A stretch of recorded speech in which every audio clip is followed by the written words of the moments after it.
Welcome back. You're here with us on IDFC First Bank Presents Leaders of Tomorrow Season 11, and this is our very special Eye on Dubai series. In this segment, my colleague Abhishek Sen-Gupta will be speaking to Naveen Bharadwaj, CEO of Trescon, a leading name in the global business events industry, to really understand what makes Dubai an exceptional destination for hosting world-class events and conferences.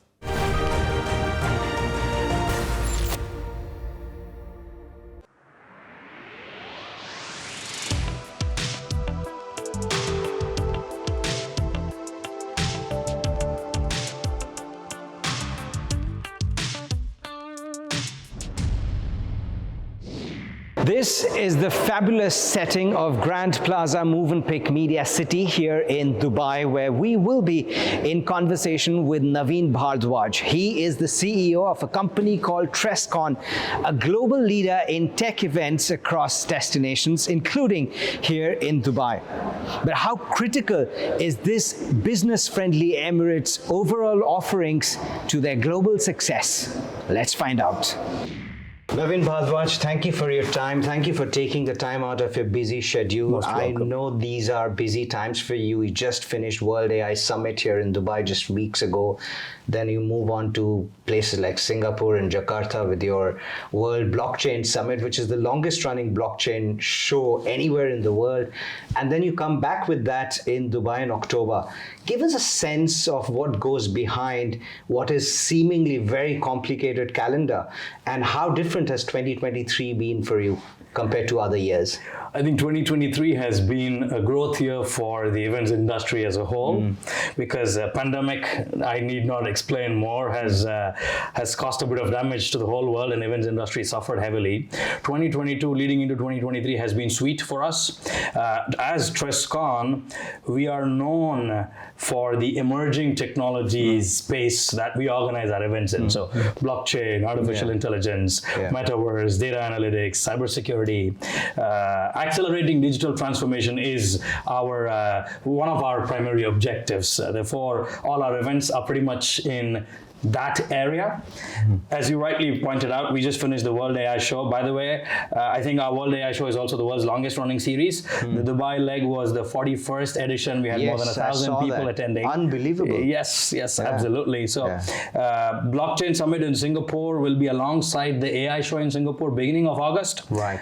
Blockchain Summit in Dubai will be in October. Right. Interestingly, Dubai is the only city, or UAE is the only country where we host the Blockchain Summit twice in a year, because that's the kind of appetite, that's the kind of adoption of blockchain that we see here in this market. Right. In fact, I was going to ask you, you lead the events in the emerging tech domain. I mean, you've got some of the, in fact, your biggest IP events happen here in Dubai every year. How much has Dubai been crucial to your aspirations, ambitions? How much has it sort of fueled your growth over the years? So much so that we are an Indian company that started in Bangalore in 2016. Today, we've moved our head office to Dubai. I think that answers your question. Dubai as an emirate, and of course our rulers here, have always challenged the status quo. They've always wanted to innovate. They're not the ones that settle down. They're the ones that are always evolving. So the nature of our industry, the nature of our business, and the kind of I'd say DNA that we have at Trescon is quite similar. So we look up to Dubai to evolve our business and always stay ahead of the curve. Right. You did mention emerging tech like blockchain, AI, fintech. And you did mention that Dubai has the volume of people taking that here is huge. Can you give us a perspective, because you host events across the globe? You hold events in Singapore, in Bali, and of course in Dubai. Give us a sense of the buzz that you see here in this part of the world, and what makes Dubai such an attractive place for global events like these? I think multiple reasons make Dubai the home or the destination for several of the global events. To begin with, the infrastructure here is amazing. transportation as well is awesome. Government is quite forthcoming and supportive. Dubai connects the West with the East. So it's the true bridge between two different parts of the world, and it's a melting pot. You look at the number of nationalities here, yourself and me.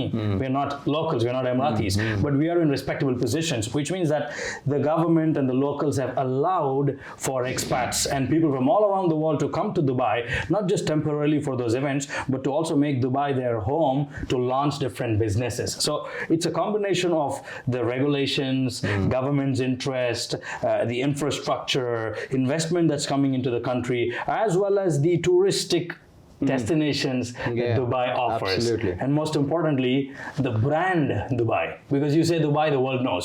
You say let's go to Dubai, the world wants to go to Dubai. So I think those are just some of the factors. Now, coming on to your origins, you're essentially an Indian company. You were founded and started in India. You are from India. I think the lion's share of your staff, global staff, are from India. Although you've made the world your home, set up shop here in Dubai.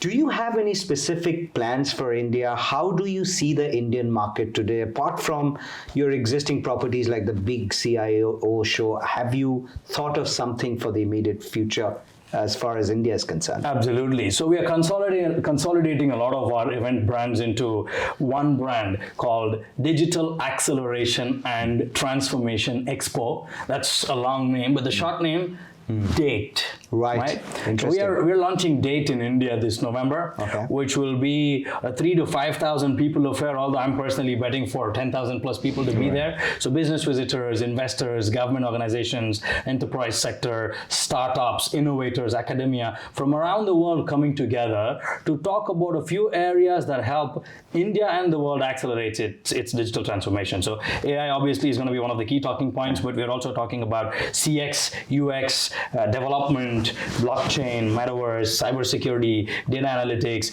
ESG, sustainability, esports and gaming, investment into startups, and a lot of other topics. So in India, we plan to bring some of the key states to set up shop and showcase their startups. And from around the world, we want to bring some of the friendly nations of India that are doing trade already, particularly in the tech space, to also bring their companies and showcase. So that's one plan we have for India from an events standpoint. But from a company standpoint, from a societal standpoint, we started in Bangalore, south of India. We've already opened offices in Manipal and Mangalore, which are generally considered as tier 2 cities.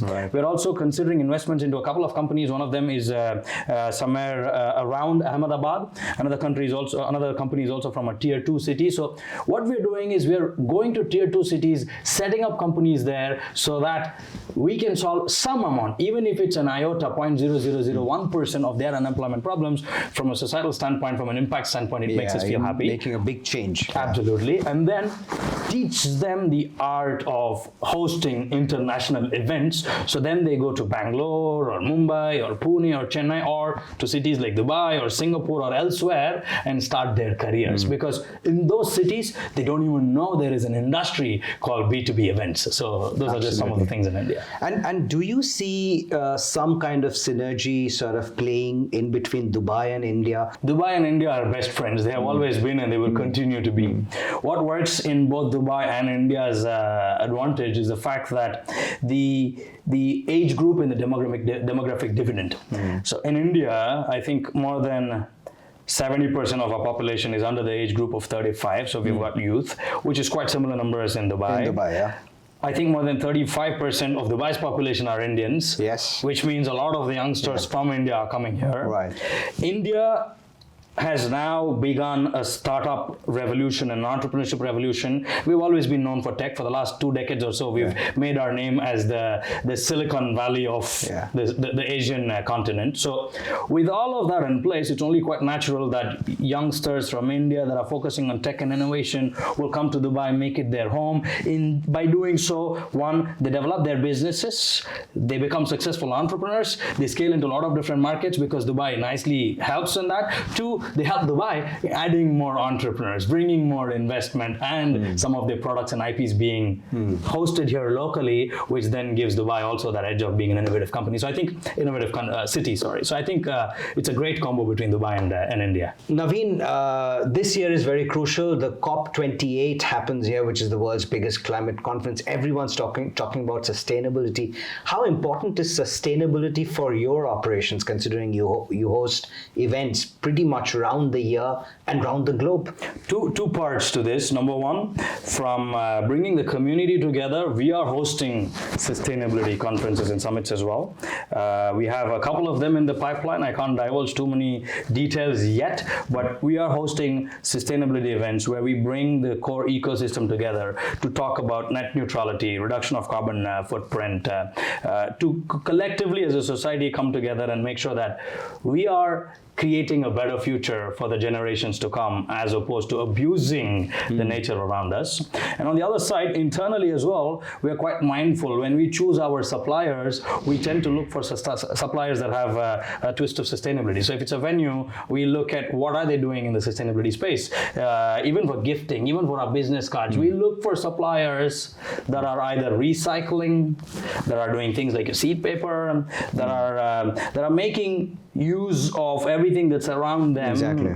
Very consciously. In a very conscious, sustainable manner. So when it comes to wastage, they've got to be conservative. They need to reduce that as much as possible. So on one side, we host sustainability events, and at all our events, or majority of our events, we have topics on sustainability. For example, we concluded the World AI Show. We talked about the role AI plays in enabling a sustainable economy. At a blockchain summit, again, we talk about some of the blockchain projects that are being developed within the sustainability space. So events on sustainability, plus engaging with suppliers, engaging with people that are conscious when it comes to sustainability, and giving them, let's say, a degree of undue advantage over others that may or may not be focusing on sustainability. Brilliant. Naveen Bhardwaj, thank you so much for your time today, sharing basically the inside knowledge of how one of the world's biggest event organizers go about their business. I wish you all the luck, and we'll catch up very soon. Thank you very much. Thanks for hosting me. Thank you. And that's a wrap on this edition of IDFC First Bank Presents Leaders of Tomorrow Season 11. We hope you enjoyed the conversations. Thank you and goodbye.